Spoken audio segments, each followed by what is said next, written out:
I'ma keep winning, winning. I'ma keep winning, winning. Ooh. I'ma keep winning, winning. You can try to save yourself, but you only go.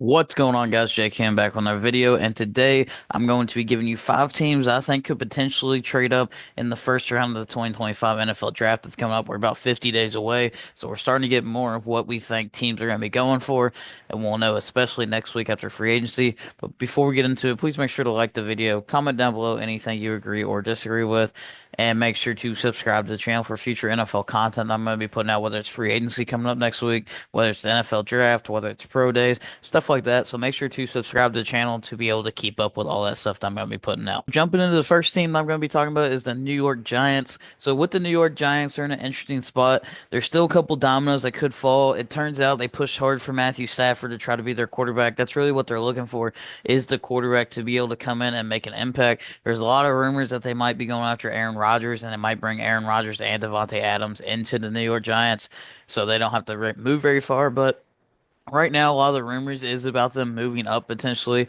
and if they move up at all, it's going to be for quarterback. The thing is that Brian Dable and Joe Shane, their GM, are both on the hot seat. If they do not come out and produce this year, they are going to be fired, and they're not going to be there next year. So the situation that they're in is very similar to the New York Jets from last year. And they definitely do need to come out and produce. And if they don't produce, they're going to be fired, just like Robert Saleh and Joe Douglas from the New York Jets last year. So they're looking to find their quarterback, whether that is Aaron Rodgers that they're going to be bringing in. But a lot of the rumors and what I think is going to happen, I think the Titans are going to be looking to trade down. And the Titans are not going to be wanting to trade down past number 3 where the Giants are, because that still keeps them in the range for Abdul Carter or Travis Hunter, one of those two. I think that's really who they want to go with, but they want to end up getting value from the Giants as just working out the total deal. And the only way the Giants do move up is with the Titans at number 1. They're not if they're not trading for number 1 with the Titans, and they're not going to be moving up at all. They're just going to make the pick at number 3. But the Titans is the real domino here that needs to fall. Once they decide that, hey, we don't want a quarterback, we're not going to take Cam Ward here, then they're really going to be looking to trade down and let the Giants come up to be able to take that quarterback and Cam Ward that they want. And what's really in the Giants' favor is that the Titans still want to be in range of Travis Hunter or Abdul Carter, so they're not going to be moving back anywhere to number 4 with the Patriots or anybody. Number 5, number 7. A lot of the rumors was maybe the Jets try to move up to number 1 at 7, maybe a team like the Saints at 9. But really, what that is, the Giants have the advantage here because they're at number 3. The Titans will not move back to number 7, number 9. That's too far of a drop for them.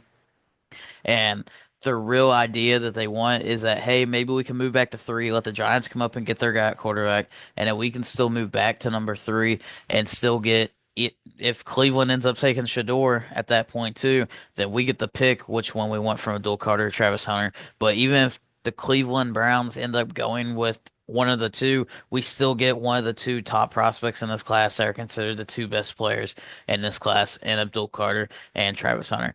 So if the Giants do move up, it's definitely only going to be number 1 with the Titans. That's the team that they're going to be looking to trade up for, and they're trading up for a quarterback. Most likely, if they do get the number 1 pick, it's going to be Cam Ward going in at number 1 to the New York Giants. That's really what they're going to be looking for.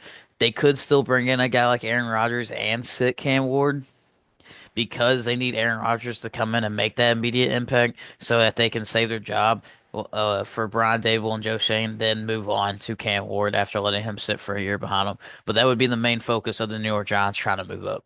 Moving on to the second team that I think is going to be most likely to move up in the first round is the Atlanta Falcons. They're sitting there right in the middle of the first round. They're behind several teams.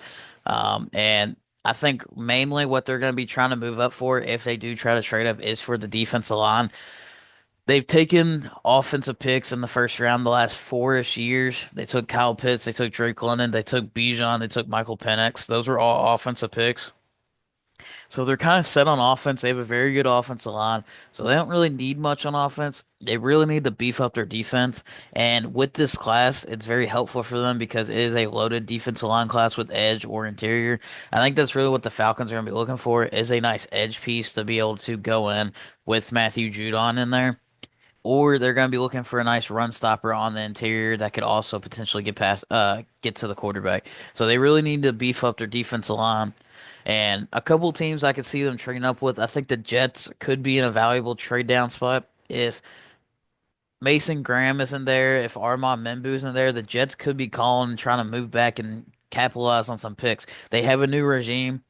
They have Aaron Glenn in there and Darren Moogie, and I think that they're going to be looking to get their own guys away from some and combine them with some of their star power that they already have there. And what they need to do is be able to get picks. I think that's one of the main ways. If their guy's not there on the board, that they could end up being trading back. The Raiders is another one at 6 because the Raiders, in my opinion, they have one of the least talented rosters in the NFL. So with having the least talented roster in the NFL, how do you make that team better? You need picks to be able to pick younger guys to be able to come in and fill needs. And you're not necessarily looking for stars in that situation. You're just looking for guys to come in and be starters and just make an impact. And if the Falcons want to come up and get one of them valuable edge rushers at 6 or 7, maybe they could come up and make a move for Shamar Stewart to jump a division rival like the Panthers. The Panthers are sitting at 8. The Raiders and Jets are 2 picks in front of them at 6 and 7. They could be looking to steal a defensive player away from their division rival in the Panthers. And the Panthers desperately need a defensive player, and it would be very smart of them to be able to move up and sell out to be able to go get one of those defensive players that they're going to be using on their defensive line to go against the Panthers and kind of go against their division rivals. Now, if they don't necessarily want to move up that far, maybe that's a little bit rich for them. They'd probably have to give up a future first, and they'd have to fall in love with one of those guys. And in this draft class, I don't necessarily know if you're going to be doing that. But if they only want to move up about 4 or 5 spots, the Dallas Cowboys would be there. I think the Cowboys are going to be looking to move back because they're going to wait on running back and maybe a guy that they like. I think that they could look to go receiver, and I think at 12, somebody like a Matthew Golden or somebody in that caliber would be a little bit rich at 12. So I think the Cowboys could be looking to move back a couple spots to get some picks to be able to take a receiver or another weapon like that. And the Falcons end up could moving up for a defensive tackle. They could end up moving up for a edge rusher like a James Pierce. Maybe a Walter Nolan goes at 12 a little bit early there to try to jump a couple teams. And I really do think the Falcons could be in prime territory in that teens area to definitely make a move to jump a couple of people.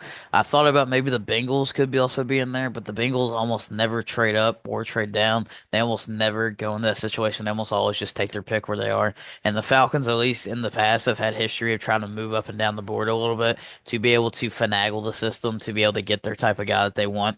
And I think that they could be desperate for one of these edge rushers. And I think that they're going to be looking to move up to be able to get the edge rusher that they want and not just sitting back and having the guy fall into place into their lap.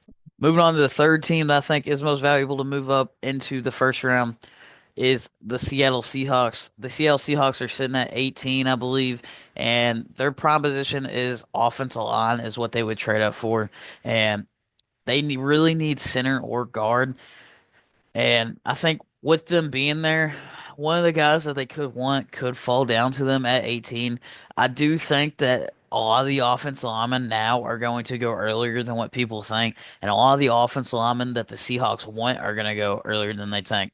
I think that they really want interior pieces, and having interior pieces they really need a guard or a center, and I think Gray Zabel could go up higher than what people think. Most people have Gray Zabel going here to the Seahawks. They could end up looking for somebody like a Tyler Booker that could go up even higher. If it's really going to tell what they need to do with how high Armand Membu goes. If Membu ends up going in the top 10, which a lot of people have him, some people even have Armand Membu going 4 to the Patriots. Some people have him going 7 to the Jets. It really just depends how high he goes. If he ends up going very high and the dominoes end up falling, then a team like the Bears could end up taking a player like that, another tackle. I think the Bears could go Genty right now. I think a couple other teams in that first round, like if Membu goes at 4, the Jets could end up taking another offensive lineman to be able to complete to be a tackle. If Will Campbell goes at 4, the Jets could take Membu, so that's 2 tackles off the board. And they really need an interior piece like a Membu, a Booker, or a Gray Zabel. And I think that they could end up moving up and kind of solidifying that maybe make sure that nobody jumps them for Zabel to be able to go into that first round. Maybe the Texans might try to move up to jump the Seahawks, so the Seahawks end up moving up a couple picks to be able to secure that interior offensive lineman. They could also end up moving up past the Bears. Maybe the Saints at number 9 could be a good option for them. The Saints are just over the salary cap so much. The Saints have an older team. I think it's time for them to get younger and cheaper. So they could end up trading back, trying to get more picks to be able to get younger and cheaper to get them and help them out with their salary cap and help them out with a lot of their older players they have. I gave the mention of the Cowboys that could be moving back. I think that they could move back for the wide receiver positioning to move back a couple spots. So it kind of values them a little bit. And then the Colts as well.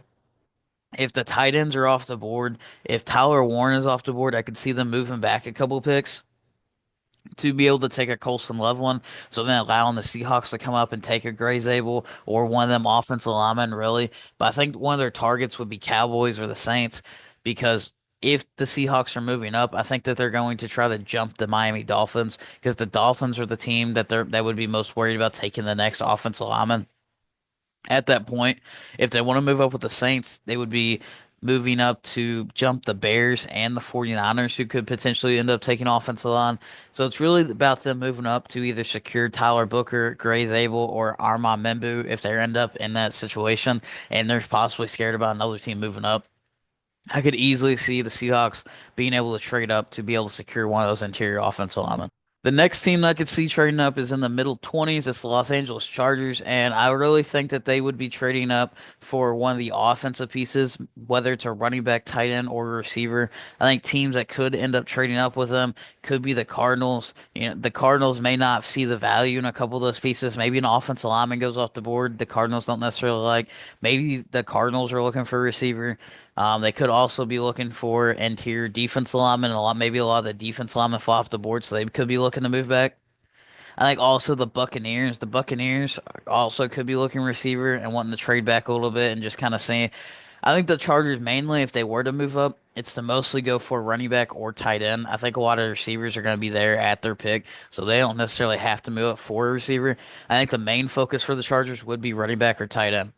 And the two pieces that I would see, maybe Tyler Warren falls, but I do think he's going to end up going in the top 10. It would be mostly for Colston Loveland, in my opinion.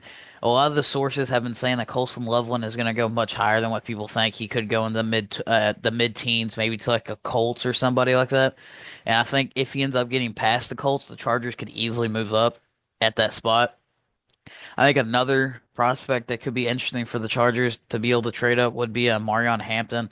Genty, I think, is going to go 6 to the Raiders. In my opinion, at the least, I think he's going to go 10 to the Bears. So I think Genty's either going to go to the Bears or he's going to go to the Raiders. And I think Amarion Hampton's still going to be there on the board. And I think we see multiple running backs go in the first round this year. And the Chargers they need a running back. They have J.K. Dobbins and they have Gus Edwards. Both guys were very injured last year. They weren't very consistent about being able to stay healthy. They would go off and have a game that, and then the next game they wouldn't really do too much. And the Chargers have the O-line in place to be able to have a dominant running back that's going to elevate them. Some of these teams that might take a running back, I don't know how much it's going to help them and value to them because they don't have the team built around them. I think the Chargers are the complete opposite. The Chargers have the team in place and the team built around them, and they have one of the best offensive lines. They have Justin Herbert. They have Lad McConkey going in there as a very valuable wide receiver. I just think that they need to be able to get the piece at running back or tight end to help elevate them to the next level, especially a running back like Amarion Hampton to the Chargers would be one of my favorite fits, especially fantasy wise, if to be able to see that guy being able to go into fantasy. But I do think that they could be able to jump a couple teams ahead of them. Maybe the Broncos, a division rival, would be great because the Broncos are sitting there at 20. And the Broncos, I feel like, are poised to be able to get another weapon for Bo Nix. They're in a similar situation as the Chargers, I think. They're wanting to get more offensive weapons, whether it's running back, tight end, or receiver. the Chargers are in that exact same position that the Broncos are. Both teams are kind of looking for these three main positions, and if Amarion Hampton is right there and the Broncos are sitting at 20, I could easily see the Chargers trying to trade up with the Buccaneers at 19 to be able to jump a division rival and the Broncos to be able to steal Amarion Hampton away from him, or maybe even a Colston Loveland away from him, whoever's there on the board still. The Chargers are mainly going to be valued to try to steal whatever prospect that they think away from the division rival and the Broncos to be able to gain an extra leg on him, to be able to just show him off and just devour them for the next 4 years. And then the last team here that I think is going to be trading up is the Kansas City Chiefs. The Chiefs are obviously at pick 31 in the first round. And mainly what they're going to be moving up for is O-line and D-line. Originally, when I created the slideshow, they had not traded Joe Thuney yet. So I think at this point, after them trading Joe Thuney, who played left guard and left tackle for him last year, I think that they have their guards settled out. They're going to get Trey Smith a long-term deal, and Kingsley, who is a high pick last year, first or second round. I can't quite remember exactly. He's going to play the other guard. And the Chiefs are really just missing their left tackle to try to solidify themselves. And I think that they could end up moving up for maybe somebody like a Josh Connerly that could be there at the late half of the first round. Maybe Josh Simmons falls a little bit and doesn't go very high. That could be another piece. Maybe they could end up taking a Donovan Jackson, maybe a little bit. I don't necessarily think they would move up if it was Donovan Jackson. That would be their option if they wanted to stay put. But mainly, if they want to move up and try to get a Josh Connerly, maybe they try to jump in front of the Ravens. Maybe they try to jump up in front of a couple other teams. But I think really the two teams that they would be able to trade up with to be able to secure somebody like a Josh Connerly would be the Vikings. I think the Vikings are going to look to end up going defense line or offense line as well, or even secondary help. I think that they could end up focusing on corner, and if they see a lot of the offensive line, especially the interior offensive linemen like Tyler Booker, go off the board and they're not there, they could easily end up trading back with them to try to secure up a corner and try to trade back and move to get the value on the corner that may be there in the late round. The Commanders could be another team looking to trade up, trade back as well, to try to just get more picks to help out that defense. Maybe they go for a secondary player as well that they're going to be looking at. But the Chiefs, I think another team that they could try to end up trading up against is the Texans. The Texans are also going to be looking for offensive line to try to help out CJ Stroud. So that takes away another team. If you're able to jump, then you don't have to worry about them taking the offensive line that you would want. And whether it's a Josh Connerly, whether it's a Gray Zabel that may still be on the board, or whether it's a Tyler Booker that could still be on the board, they're mostly going to be looking for tackles, though. So I think Josh Connerly is going to be the main target for the Kansas City Chiefs, and for somebody that they're going to be hoping that either falls to him or they're going to be able to move up and be able to get him in that late part of the first round to be able to jump somebody like the Texans. But those are the 5 teams that I think are going to be most likely to be able to trade up in the first round. Please make sure to like the video. Comment down below anything you agreed or disagreed with that I talked about here. Make sure to subscribe to the channel to keep up with all the NFL content that I'm going to be putting out, whether it's free agency, pro days, or combine. Make sure to subscribe to be able to keep up with all my videos. And thanks for watching. Yeah, feel like John Moran. Need a triple double. Told him check the stats. Yeah, I got a couple. I don't drop the ball. Now I never fumble. I'm the MVP. Now I feel like Russell. Feel like John Moran. Need a triple double.